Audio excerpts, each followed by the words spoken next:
Thank you for joining us today. The webinar presentation will begin shortly. I'd like to give participants a few moments to join.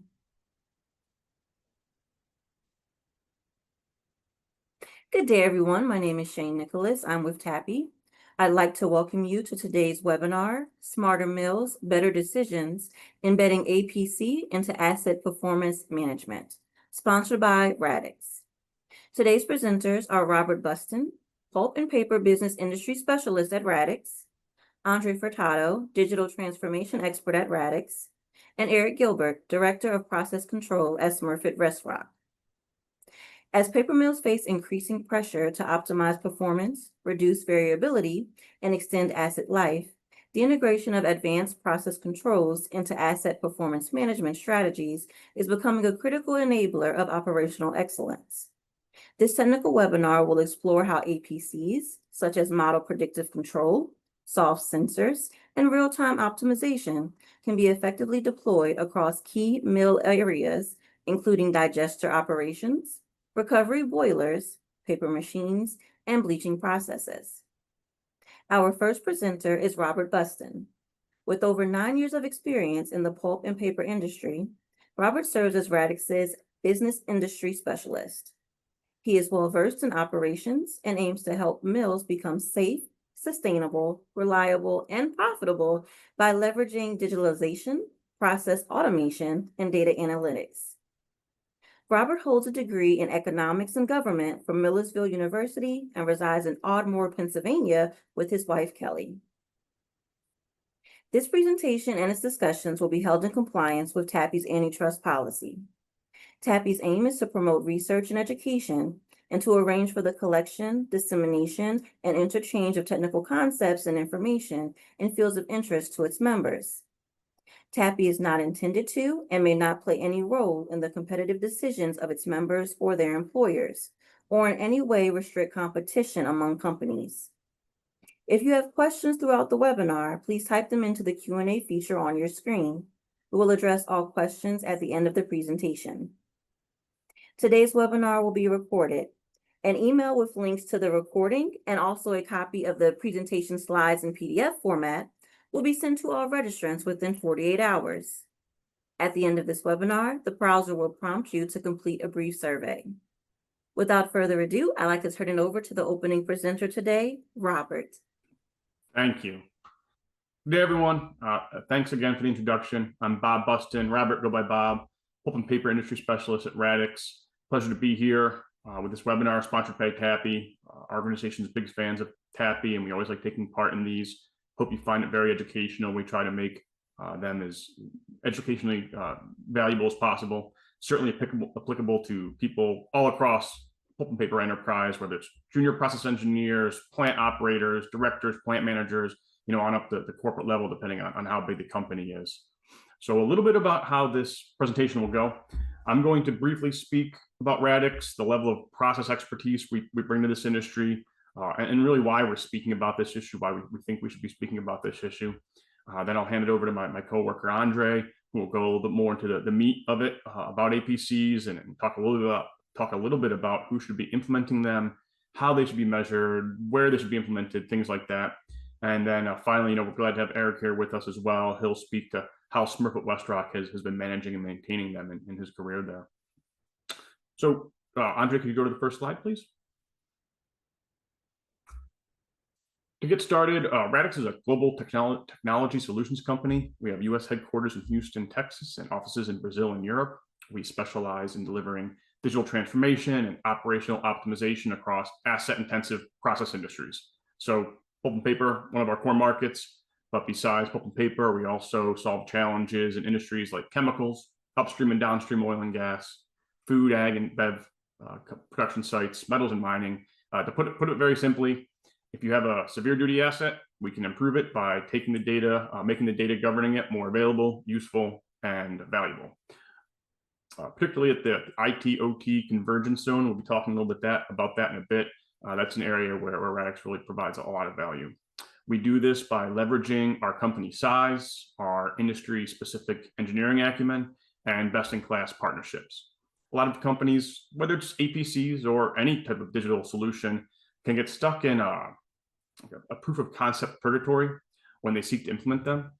The reasons for this will be answered later in the webinar, but generally there's a lot of challenges that can limit the value delivered by them at the onset, right? They're not necessarily considered a failure, but the ROI is not captured in a way that scaling to other areas of the mill or across more production sites, depending on the size of your organization, really makes sense or is seen as a good investment by people. So, we help answer that scaling question by leveraging our large workforce, our very technical expertise to really provide end-to-end APC deployment along with other digital solutions. Whether it's initial problem definition, architecture definition, or change management and training, we want to make sure projects are executed in a way that really lowers risk and facilitates quick wins. We want to make sure that long-term value is visible when it's created.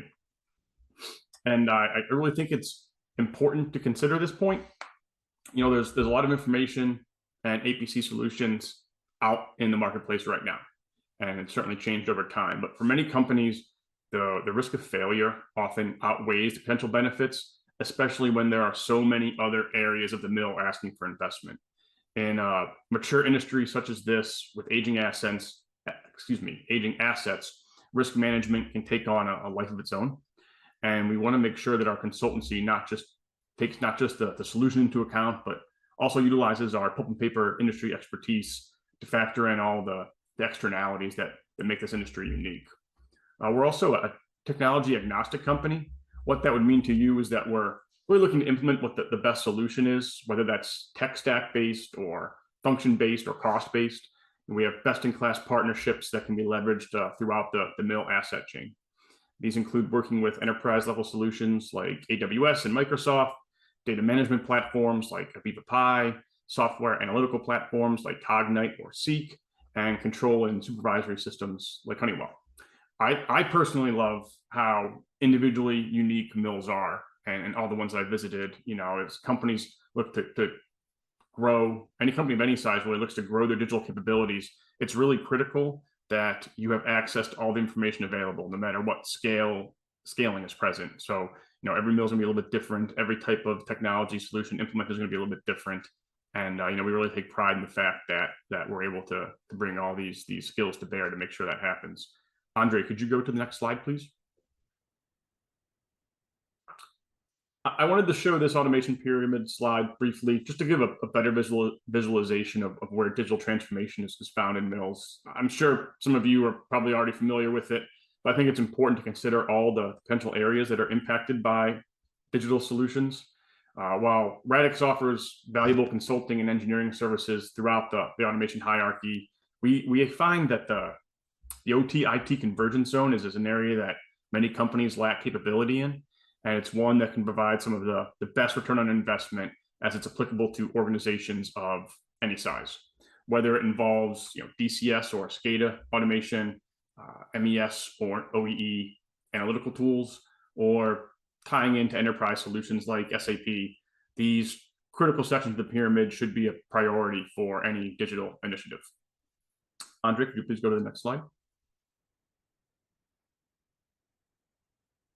So as we get started to begin the meat of this presentation, I did want to set up the entire process involved with APC deployment.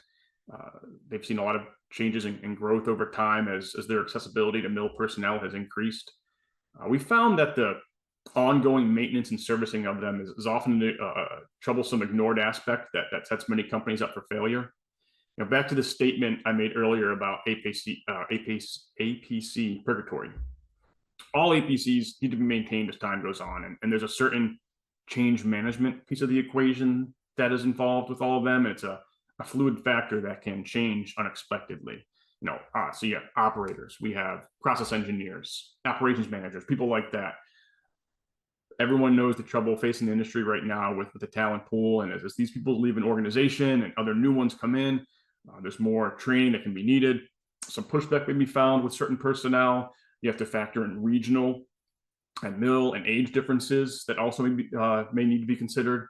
And a lot of this is overlooked initially when APCs are being discussed. They're not really looking at a full end-to-end model. They're just looking at certain areas where they have a problem and we think this could solve it. They're not looking at what needs to go into it to make sure that's maintained.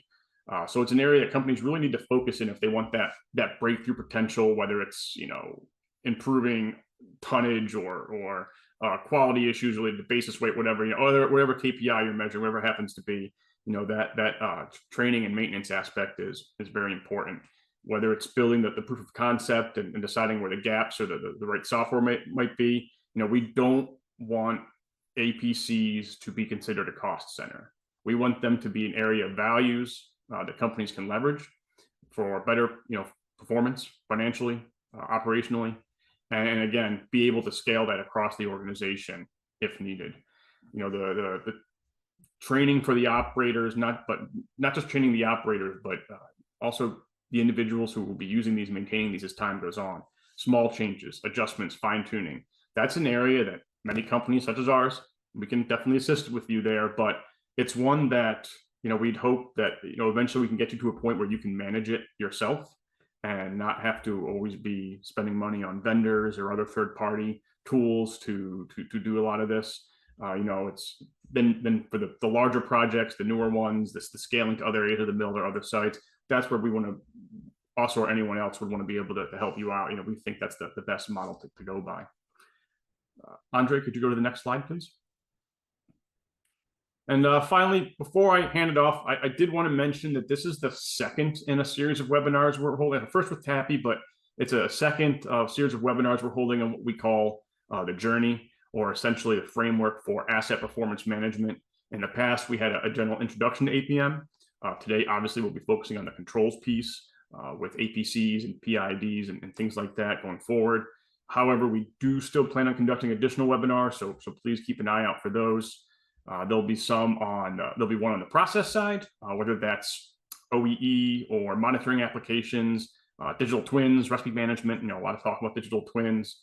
And there's also be a particular emphasis for the people side. We'll have a webinar on the people because there's a lot of digital transformation involved, a lot of routine management, and of course, a lot of conversation around Gen AI right now, how mills can take advantage of the breakthroughs that we've seen over the last few years. What needs to be right before that happens, and if it is implemented, what would it look like? And then finally, we'll also be having a maintenance path as well to show how we can go from the breakdown mode to predictive and prescriptive maintenance. So again, I hope you enjoy the rest of the webinar. And with that being said, Andre, please take it away. All right, thanks, Bob. Hello, everyone. My name is André Furtado. I'm a chemical engineer. Here at Radix, I'm a digital solutions consultant. And also here at Radix, I work inside the horizontal OT team as a process control and optimization leader. So I'm responsible for making sure our process control projects are running well, that people are trained, helping on the commercial side, and make sure everything on their process controls is working well. I've been working with APCs for the last 8 years, and that with Radix experience, we're able to develop the framework that we're about to show you guys. But before we get there, let's do a little bit contextualization here. As Bob presented, this is the APM journey, and this is good to understand that why are we doing APCs? Why do APCs matter? Why do process control matter, right? It matters because it falls under process performance, right? And that is impacting the OE of your plant, the overall equipment effectiveness, that's helping you produce more, right? So you don't lose production. Make sure you're making all the pulp that's coming in, it's coming out as a product, right? So on the track of controls, the first one I talk about is the importance of the PIDs, right? PIDs are the backbone of the controls, and it's very easy to not take care of them. But it's very important to make sure your mill is running with your PIDs well tuned, make sure everyone is taking care of them, right? And to do that, you need to set up a performance monitoring tool for your PIDs, but also have the process and people looking at which PIDs don't have a good performance, investigate that, understand why they're not in the correct mode, why they have too much variability, and then take action. Maybe you tune the loop, maybe you have to understand just string operators to use that loop control loop again. Maybe it's engineering issue, you have a pump that's too small, you have a valve stiction. But as you run this continuous improvement circle and you make sure your PID is running well, you're probably going to have a lot of good performance in your mill. After you take care of your PIDs, here come the APCs that we're going to talk more in depth about. You're going to have this train back again, and I'll explain them a little bit better. But the APCs, they sit on top of the PID, so they sit on multivariate areas and use process predictions to make sure we're rejecting any disturbances so we're able to achieve higher benefits. APCs are usually implemented in areas, right? You have a digester APC, washers APC, O2 delay, evaporator, bleach plant, so on and so forth. And then finally, we have the real-time optimizers where the APCs sit on top of the PIDs and the RTOs sit on top of the APCs. The RTO, the real-time optimizers, are the APCs of APCs. So here, the digester APC is optimizing the digester. Washers APC is optimizing the washers. O2 the league is optimizing O2 the league, and bleach plant is optimizing the bleach plant. The RTO can see the whole thing and then calculate what's the global optimal and then deliver that as set points to the specific APCs so they're all working together to achieve a global optimal. So back to this trend of how can APC deliver value, right? So in this example, we have a variable, which is the blue line, our PV, we're measuring something here. Let's call it like a temperature, where I need to be very close to this maximum limit. The closer that the temperature is there, the more benefits that I have. But if this is a multivariate problem, only using PIDs, conventional control, you're not going to be able to stabilize it because you have too many disturbances that the PID by itself cannot reject them. When you install an APC, the APC is going to start making process predictions to understand, okay, where is my process heading? How can I act now to prevent a process detour in the future? So the APCs, they're going to stabilize your process. So then after you have a good APC, you can actually start pushing the limits of your process because you have a way more stable process and then you're collecting a lot more benefits. So before we jump into the APC framework, so who should implement an APC framework, right? Companies that struggle with high process variability, companies that have APCs that are not being used. This is very common, and here at Radix we have helped many different customers where it's always the same story, right? They would say, okay, we implemented this APC. It was good for 2, 3 years, but now we cannot keep it on for anything, right? And then Redis can help those clients. We go there, understand the problems, fix the APC, train the people, and then we suggest implementing the framework, right? Because that's what guarantee the value in the long term. So APC is not delivering the expected results is the same thing. I had this APC used to work great. We still keep it on, but the performance, the process performance is not so well. And lastly, when you have good APCs, but it's 100% dependent on vendor support, right? So as Radix, Bob talked about this a little bit, we like to position ourselves to be with our clients to be journey partners, right? We want to help clients set up their APCs and make sure they can take care of the APCs so Radix can help clients in other ways, right? Let's go to do digital twins, let's implement soft sensors, let's do predictive maintenance, prescriptive maintenance, and make sure we're always growing together, right? We don't see ourselves as just sitting there in the control room as vendors supporting APCs. but we definitely have the capabilities to help any client establish all the good practice to make sure APCs are working. And this is all the framework's all about. And the last part of the contextualization, so people who are not very familiar with APCs, this is the difference. This is what happens before and after an APC. So here we have an operator, right? Let's say he's working in a digester. He has to analyze several sensors. He has to look at what's the wood quality coming in, how is the wood chippers working, how's the steam quality, what are the temperatures, the pressures, why liquor strength. There's a lot of sensors and data that he needs to look at. He uses his own knowledge to make decisions and act on the process.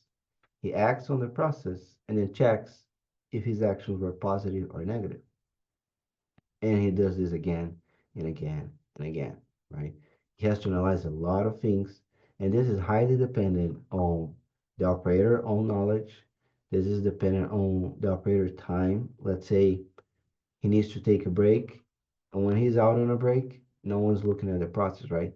Maybe he asks, let's say the digester guy has the operator, hey, can you look at the digester? I need to go to the bathroom real quick. The evaporator is going to move task there, so the process is not going to be 100% taken care of, right? So this is highly dependent on operator knowledge and time. For a highly complex and multivariate process, it is very hard to achieve good results. So there are good operators that can drive very good performance, but this is not true for all the operators, right? And also, sometimes we have operators that see the process one way, and the next guy who's going to sit in the same chair sees the process in a different way. So when we have a shift change, the new guy, even though sometimes the process is running well, but some set points are different than that guy is used to. So he's going to change it to make everything look the way that he likes, even though the process was already running well. So what happens when you have an APC? The APC is going to read all the relevant data for the process. And when you configure an APC, the thing about it is we have models across all the variables. So when one variable moves, the APC knows when and how much another variable is going to be impacted. So it can calculate predictions and understand where the process is heading, and with that information, you can calculate, all right, what should I do now to prevent a bad spot in the future? Or what should I do now to optimize my future? So the operator understands those moves, applies them, waits for the next cycle, and starts again. So an APC typically is going to do this every minute, every 30 seconds, every 2 minutes. It really depends on the APC.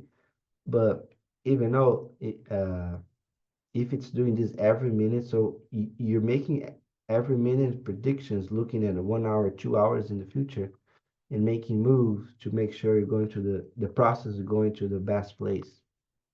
Uh, Now we have a standardized and optimal operation. And operators now, this is not replacing operators. This is just a tool. Now they just have to watch if the APC is making the right moves, right? This is changing. The good analogy is before an APC, the operator is the driver, right? It's driving the process. Now the operator is on the literally the back seat, just watching the APC drive the process. We still need the operator. He still needs to look if the APC is making a wrong calculation. And software sometimes they have issues, and the operator must be ready to jump in at any time. But as I think you guys can see, this is a big change, right? From operator to APC. When the operator is working without APC, he's highly active, doing a lot of things. It's very tiring. With the APC, he just needs to make sure things are going well. So there's a lot of questions that is going to come up to the operators when they see this, right? The first one is like, will the APC replace me? So if the APC can make the calculations better than I do, will they replace me? If you don't address this from the beginning, you're gonna be facing a lot of resistance in using the APC. Uh, So when we implement APCs, the first thing we explain, APC is just a tool. It's not going to replace anyone. It's going to make your life better, right? Because if you have a lot of APCs, the operators can actually focus on different things and have time to do more productive tasks than just watch the process, right? How do I turn it on and off? Why is it moving this variable? Why is the APC not considering this variable? These limits are wrong. Can I change them? So, and then the operator can say, I don't agree with this strategy, but they told me to keep the APC on. But if the APC makes a wrong move, will it be my fault? Uh, this slides about the operator versus APC. We actually presented at TAPPI. We had a paper on change management in APCs. And these setups to show that how important it is to do good change management of the operator. There are so many questions and you can face so much resistance that you can actually work on that from the beginning, make sure the operators understand everything about the APC, and then they know how to react when certain things happen. And also, this paints the picture of the next slide, which is why do APCs fail? When I told you guys that many clients, many customers come to Radix saying, I used to have an APC that worked well, now it doesn't work. So that APC is failing, right? And it usually fails because of one of these three reasons. And those three reasons, they come from poor change management, right? The first one that I try to illustrate to you guys is operator does not trust APC, right? If the operator does not trust APC, he's not going to turn it on. He cannot trust it first because he doesn't understand what the APC is doing. If he doesn't understand, he's not going to use it, right? Maybe he doesn't like the APC. Maybe when the engineer went to implement APC, he found a better implementation strategy, a better control strategy than the operator is used to, and it could be counterintuitive of what the operator used to do. If you don't explain to the operator that APC is doing something different, and you don't convince the operator that doing in a different way will be better, the operator is not going to like it, is not going to turn it on. And the last reason is usually is I'm talking here about the three levels of resistance for malware. It's a change management theory. Uh, the operator can also not like who implemented the APC because that person might be too arrogant. He didn't explain things. He wasn't a nice person. So if you don't do a good change management, the operator is not going to use the APC because doesn't trust the people who developed it. Uh, the next point is maybe it is a good APC, operators like it, everything's going good, but a lack or slow APC support goes back to diminish the operator trust. A clear example here is, let's say APC is working well, but then there's a problem with the APC software. The operator cannot turn the APC on again. And then the operator tells to the engineer, hey, I cannot turn the APC on. And the engineer says, all right, I'm going to take a look at it. But that day, the operator had too many meetings. There was a VP visit coming up. He had a lot of stuff to do, and he doesn't do it on that day. Comes the next day, he's still busy with meetings. He doesn't tell the operator that he's not looking into it, and this keeps going. So what's happening in the background of the operators? The first operator tells the next, hey, the APC is off, but I already told the engineer they're looking into it. The next operator says, so APC is still off. No one told us anything. I think you should still keep it off. This is going to go on for several shift changes until it comes back to a point. The operators are again used to running the process in manual without the APC. So a week later, when the engineer finally fixed the problem, now it's almost like you have to implement the APC all over again because now operators are still used to APC being off again. So the lack or slow APC support really diminished the operator trust. And the last one is lack of APC management. So usually companies look at if the APC is on or off. That's the first indicator, but not the definitely not the only one. If the APC is off, yes, we need to go there and understand why it's off and take actions and turn it back on. But APC can be on and not be delivering results. It could be maybe has the wrong priorities on the variables and is doing something that is not supposed to, right? So it's not enough to just look if the APC is on or off. And if you're not really looking into the KPIs around the APCs, it is going to fail in the long run. And how do we fix that? And these are the pillars of the APC framework that's solving exactly those problems. We have people, we have technology, and we have process. On the people side, we need to work with the three key roles, right? The operators, the development engineer, and the support engineer. Everyone needs to understand their roles and responsibilities, and everyone needs to know all the theory behind an APC. What is an APC? What does it do? How does it control the process? And be trained on all the APCs implemented. What is the APC strategy to control the process? When the process is facing different scenarios, how will the APC react? So everyone really trusts the APCs, and the development engineer and support engineer need to always be there to support the operators. On the technology side, the first thing is you need good APC software. There's a lot of APC software out there. There are different prices, there are different capabilities, but you have to be comfortable with the APC software that you have, and everyone needs to be trained on that. You need a good monitoring software because we need to understand if the process is doing well and if the APC is doing well. The engineers need to keep studying, right? Especially now with all the AI and machine learning that's coming up. A lot of that is jumping into the control side of things as well. And there's a lot of cool new stuff that people are doing with controls and deep learning. So, and this is just going to be improving and improving and improving. So, your company needs people who are studying those things and implementing them, right? The same thing goes for developing new models, new modeling strategies, development of soft sensors. So, studying all that part of the technology. The last piece, that's one of the most important ones, is process, like the work process around making sure the APCs are running well. And the first thing is you need a central APC performance monitoring, right? You need people who have roles and responsibilities to make sure the APC is running. And the periodic APC performance monitoring is you need to daily check how the APC is doing.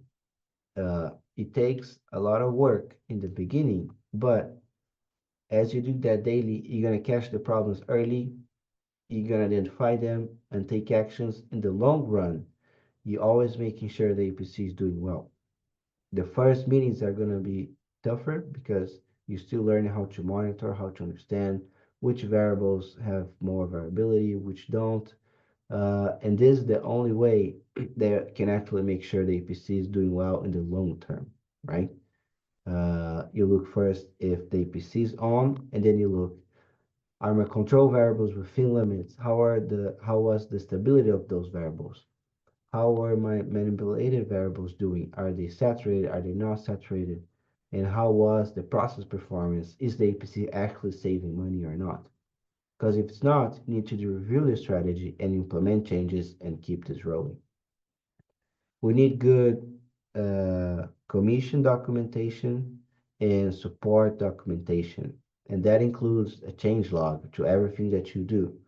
And I think Bob touched on this as well. There's a lot of people changing jobs, right? And since APCs give a lot of results, usually the engineer who implements it makes some good money for the company, gets promoted or gets moved somewhere else. If the person who created the APC is not there anymore, they need to leave good documentation for whoever comes replacing them can read the documentation and understand everything that was done and all the hurdles that the APC went through and why things were done that way. Because if you don't have that, the first problem the APC comes on, you don't have good documentation. You might need to trail the same paths that were tracked in the past, and this is just a snowball to that ends up with the APC not being used or not delivering results. And the last one is the open channel for operations feedback. Uh, this is very important and then this feeds into the operator's trust, right? You need to talk to operators. How do they feel about APC? If the APC is doing well, and when the operators really like the APCs, they start giving you new ideas, right? They can say, "Oh, I noticed this in this scenario, the APC didn't do too well. Maybe if it changed priority when this happens, this is going to be better, right?" And we collect those ideas and implement them and keep this thing going. Make sure everyone is involved. And all of this feeds into the framework itself. So this picture is a big summary of everything that I've been talking about. Uh, And this is how Radix proposed the framework to companies. Sometimes it makes sense to do just parts of this, to jump in the middle. Sometimes it makes sense to start in the beginning. But the beginning is phase one, methodology definition, where we help companies define roles and responsibilities, define software and resources, uh, design all the APC management structure. That includes all the process of how to look if the APC is doing well or not. Design the monitoring systems, both process monitor, performance monitor, and controls performance monitor.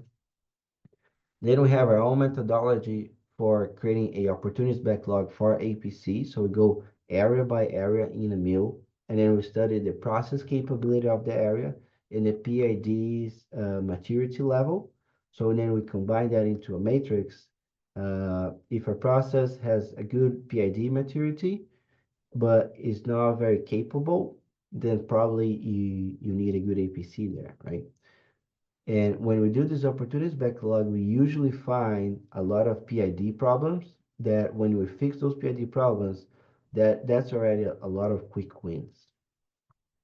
We help train people being those operators or engineers, and we make a big kickoff of this. So everyone in the company knows that APCs are important and this is going on, right?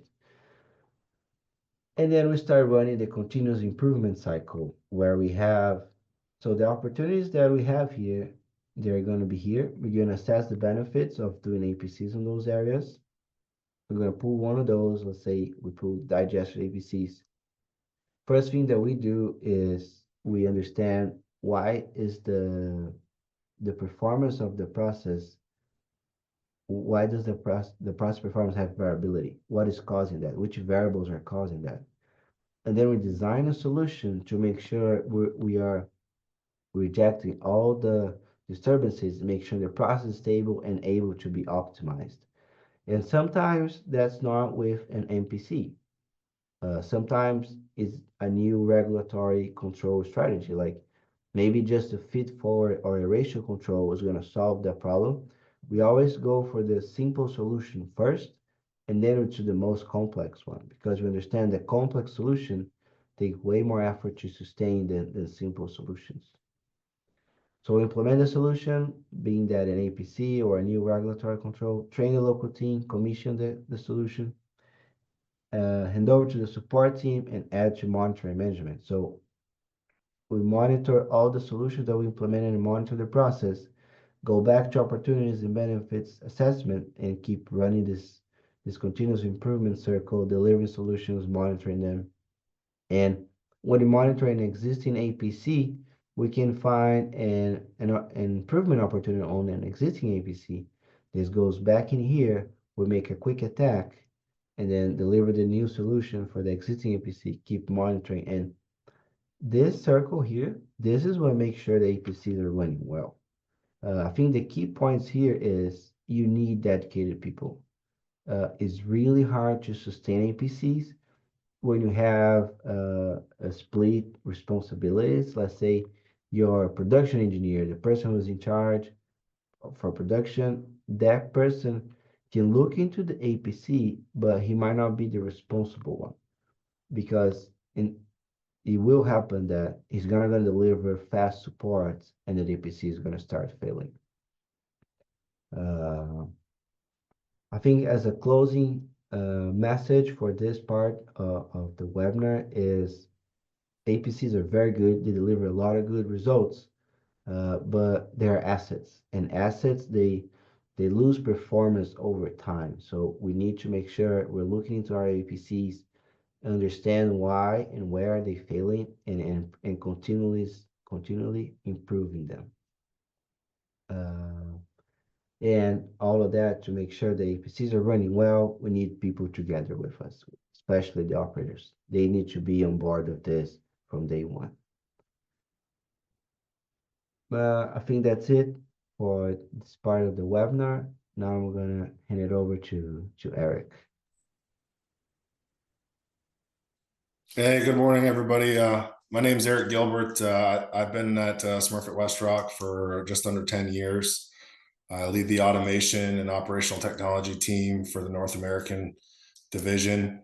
I'm going to speak a little bit about my experience. Robert, if you want me to elaborate on anything, just speak up and let me know. Sure thing. But as controls engineers and engineers in general, we tend to be focused more on the technical solutions than the people solutions when it comes to implementing things like APCs. And I've found that that's a mistake, and that culture, the phrase "culture eats strategy for breakfast" is relevant here as it is anywhere else. We need to, I've found success in focusing on solving people's problems first. And so don't go to the business or to the operations with,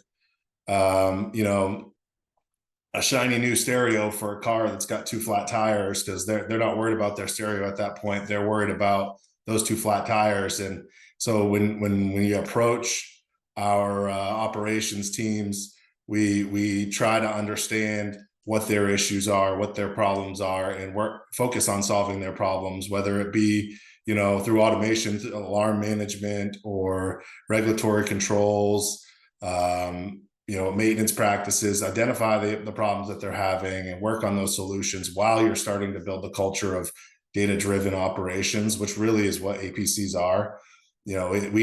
I believe you don't sustain APCs unless you are operating with a data-driven model. And what will happen is that folks will, inevitably leave positions, get promoted, leave companies. Operators will retire or get promoted or get moved to a different department, and your champions that were there during the APC implementation won't have the same influence over that particular application. And if you don't have a good established culture, the next person coming in may not prioritize it in the way that you once did when you were deploying it. So managing the culture, solving the problems, and giving the data to the people that make the decisions in a relevant view for their position is key, in my opinion, and a learning that I've had. So operators, what do the operators care about? Give them the data to show that when the APC is on, that it is making better decisions for the company. Give the data to the area managers to show the same things for their area, and to the general managers and operation managers in the same perspective, but a view that's tailored towards their responsibility.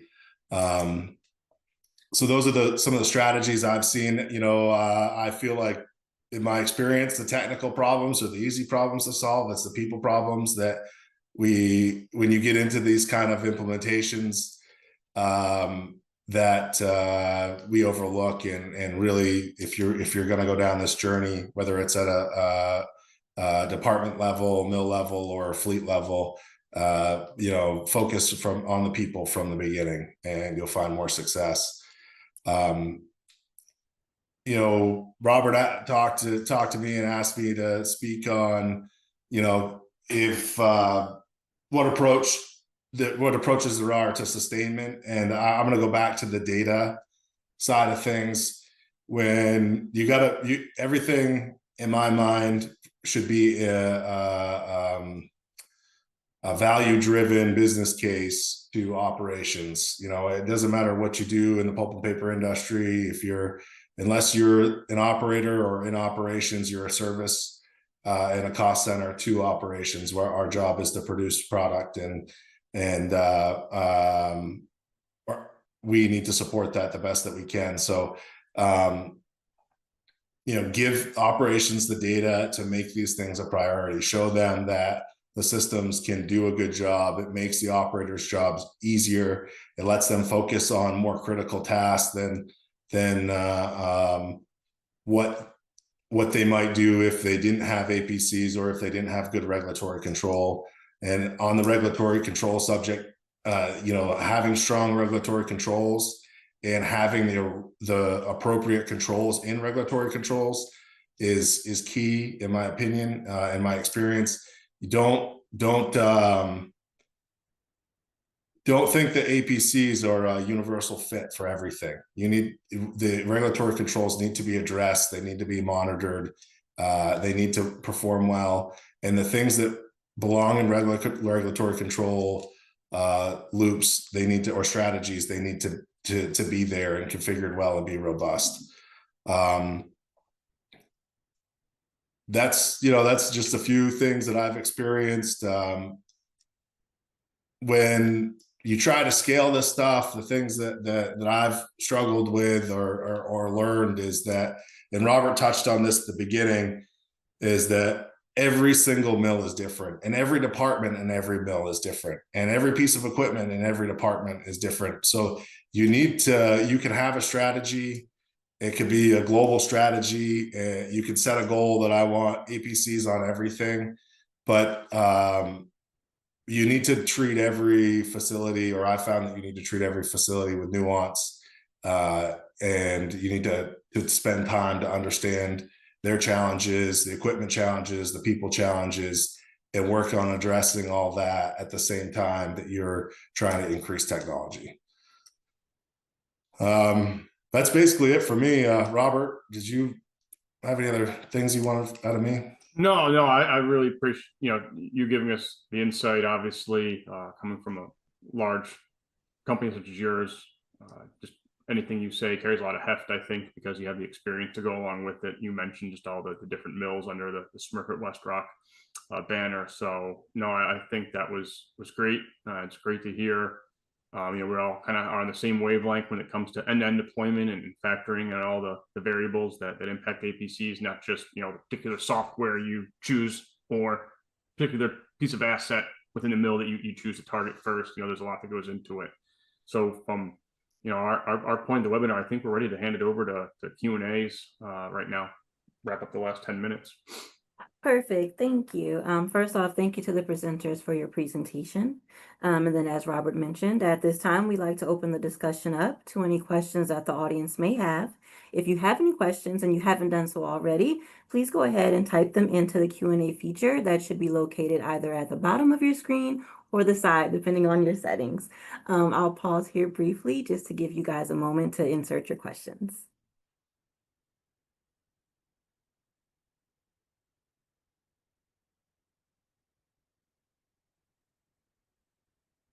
Alrighty, thank you. Let's get started. And as we go through this, please continue to enter your questions. First question, what are some successful strategies you've seen for managing internal resistance to APC implementation, especially in legacy paper mills with deeply ingrained manual practices?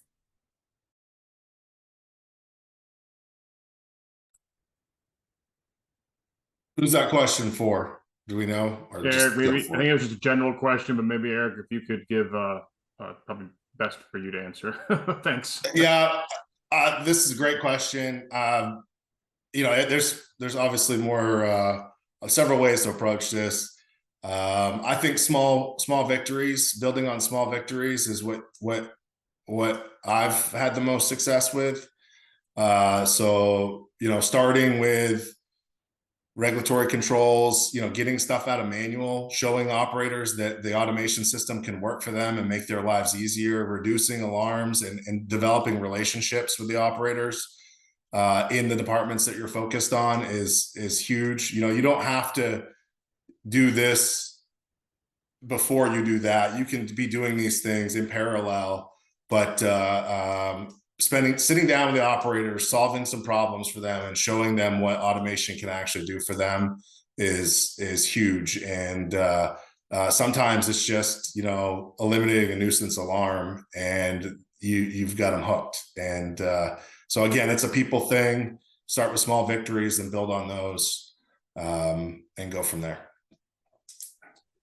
Thank you, Eric. Our next question, what are your thoughts on governance of these programs? How do you approach this in a sustainable way that won't get left behind when the next process control leader comes along? Andre, do you want to chime in for that, please? As a follow-up to your presentation.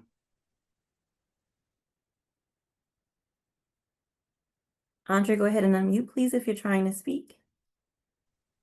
Sorry, guys, I had a problem here. I had a No worries.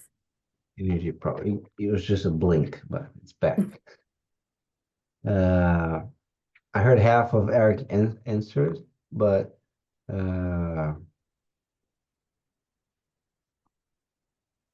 Just Would you like the question related more to the governance of the programs. We had moved on to a new question. So, how you think that the sustainability factor, if you want to touch on that, I know you spoke to it a little bit, but maybe if you want to expand on that.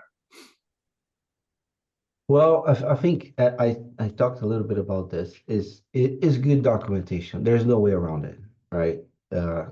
And I know that it sucks to build documentation, right?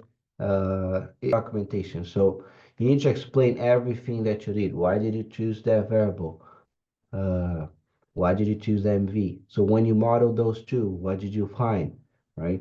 And as you implement those, I think really detailing all the scenarios that the process can face and how the APC is expected to behave on that is really going to help. And creating the culture of looking into an APC, understanding problems, creating a solution, implementing the solution, and creating a documentation for that, it really goes a long way. And one thing that we do that I think is the best, and I think don't try to make the documentation too much like a report, like a Word document full of details. Make it quick and simple, right? Even if using PowerPoints, take screenshots of trends, circle here the temperature was increasing, and I don't know, like when Lime kiln, the natural gas was not cutting, and I understand the priorities were wrong, and we changed this, and that. And that makes it really easy for people to read it and understand later. Because when someone is reading those documentations, they usually want some quick information. So if you make it quick for someone to understand, you're gonna make everything better. I'd like to add to that real quick too, give the P&L owners a view of why this is important to them. And it goes back to data-driven operations, and they're most of the time the folks that have this, like the maintain this, the process control engineers or process engineers don't carry a budget, or they don't have a P&L. And building the business case and showing why this is important to the operations of the facility and why it's important that we maintain these, and how if they're running and why they're not running, and showing the opportunities that you're missing out on is key. So I think that don't overlook selling the internal sales for these kind of systems and getting the data organized in a way that the P&L owners can see that it's impacting their business. Because ultimately, your general managers, your regional managers, and your presidents are all responsible for making money, and it needs to come down to dollars in the end. Thank you both for your responses. We have another question. Internal sales of the program sounds like a full-time job. Any best practice advice there? For me, it's visualization tools. Build the tools where people can get the data themselves, make them simple, and go from there.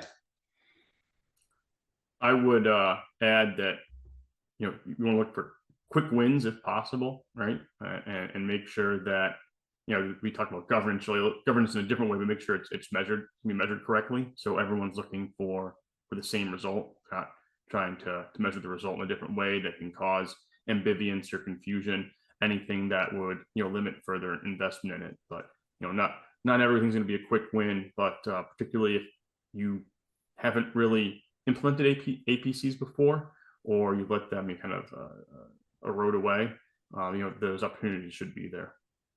And just kind of sustain it from there.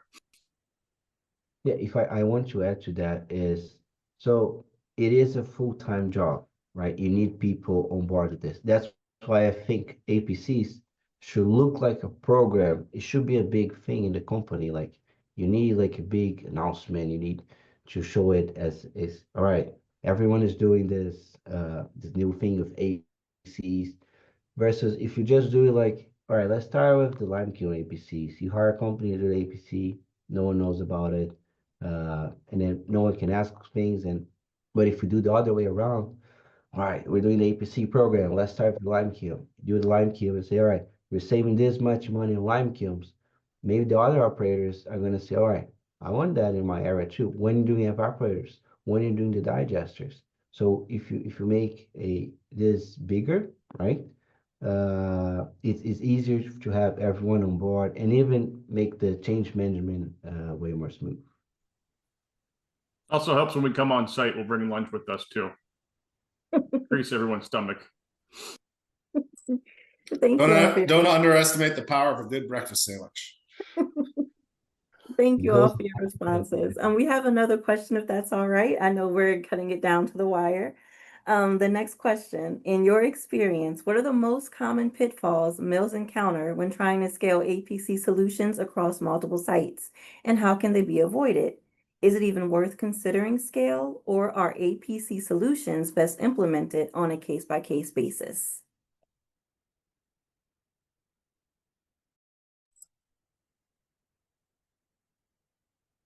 To me, it's not a one size fits all approach. So if you're trying to do a fleet-wide deployment, you need to understand the nuance at every facility, what they struggle with, what it's a culture thing. And that's as simple as I can put it, is you need to manage culture and build culture as part of this to be successful. Yeah, I agree. So as we try to show, people are the key to this, right? And different places have different cultures, right? You need to understand how to approach that and how to build that trust. And you should do that from day one. Great, thank you both. We have another question. What's the partnership with AWS, Microsoft about? What can we expect from that collaboration? I was going to type that answer, but I guess I'll answer it now since you brought it up. Yeah, that was just a piece of the webinar that was specific to Radix as a company. We partner with those organizations when companies seek to bring data from on-prem or edge environments to the cloud. And some companies may not be utilizing cloud partners like Microsoft or AWS in a way that facilitates that. So we can partner with that and offer them as a solution. We can be the service provider for that. Now, if that happens to be APC, data from APCs going to the cloud to go to, someone like Eric, a director of process optimization or something, that would be a case where we do that for APCs. But it just, we're talking about just digital transformation in general, not something limited to just APCs. Companies moving data from on-prem in the mill environment to larger cloud environments. Thank you, Robert, for your answer. Already at this point, it is 12 o'clock, so I'll go ahead and close the Q&A portion at this time. I would like to thank first our presenters again. We have Robert Buston, Andre Furtado, and Eric Gilbert, and then of course to our sponsor Radix as well for today's presentation. Thank you all. As a reminder to the audience, please stay online for a few moments after the webinar ends to complete a brief survey. We encourage you all to complete the survey so that we receive proper feedback on how to better serve you through these presentations in the future. An email, as a reminder, will be sent to you with links to the recording and also a PDF copy of the presentation slides, and you should expect to receive that within about 48 hours. Again, to everyone, both our presenters and our audience, thank you all for your time. This concludes today's webinar. That survey will launch now. Awesome job, everyone, and have a wonderful day. Thank you. Bye. Thank Bye. Thank you. you for all your time. Bye. Thank you.